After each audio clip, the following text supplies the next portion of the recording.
Mayong aga saltanan, salamat kid siyang panahon para kita mag-ururupod, magpaambitan sa pulong sa Ginoo. Salamat kid sa inyo tanan na bisan kamo madamo sing ginaobra. Pasalamat kita mga utod ko kay may ara kita nga multitasking, no? May cellphone lang kita o may gadget, pwede na kita makapamati. Salamat gid. Merry Christmas sa tanan. God bless us all. Ari na kita sa Salmo 24, ang hari sang himaya. Akon pagbasahon sa Hiligaynon o Ilonggo version.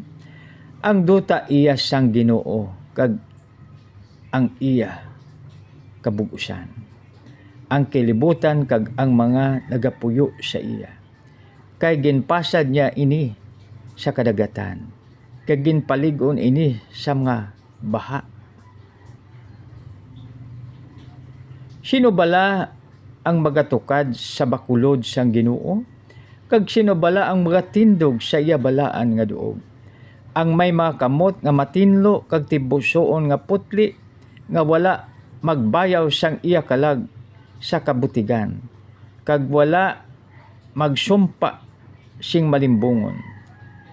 Siya magabaton sing pagkamaayo gikan sa Ginoo. Kag pagkamatarong gikan sa Dios ang iya kaluwasan. Amon ini ang kaliwatan sang mga nagapangita sa iya. Sang nagapangita sang nawong sang Dios ni Jacob. Bayawa ang inyo mga ulo o mga gawang, kag magbayaw kamo o mga ganhaan nga dayon. Agud nga magsulod ang hari sang himaya. Sino bala ang hari sang himaya? Ang Ginoo nga makusog kag gamhanan.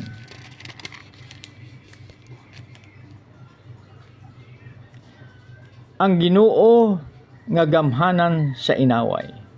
Bayawa ang inyo mga ulo o mga gawang. Bayawa sila o mga gahom nga dayon. Ganhaan nga dayon. Agud nga magsulod ang hari sang himaya. Sino bala ang hari sang himaya? Ang Ginoo sang mga kasoldaduhan. Siya ang hari sang himaya. Ilonggo or Hiligaynon version. Ari na kita sa Pilipino o Tagalog version. Ang dakilang hari. Awit ni David. Ang buong daigdig at ang lahat ng naroon. Ang may-ari si Yahweh na ating Panginoon. Itinayo niya ang daigdig sa ibabaw ng karagatan. Inilagay ang pundasyon sa tubig sa kalaliman. Sa burol ni Yahweh, sinong nararapat umahon? Sa banal niyang templo, sinong dapat pumaroon? Ang taong malinis ang buhay, pati ang isipan.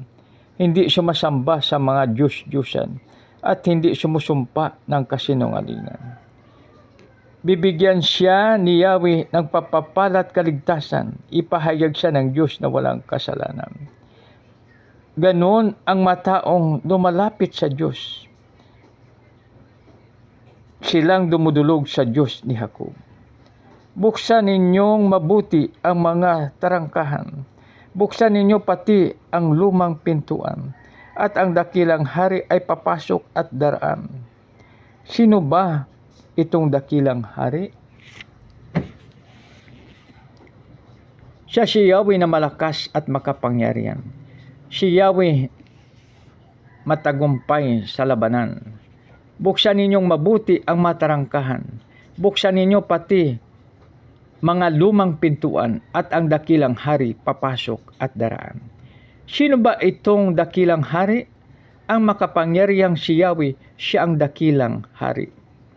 Puri nawa ang Diyos sa pagbasa ng kanyang salita.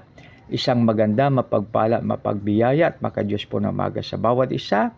Merry Christmas sa lahat. God bless us all.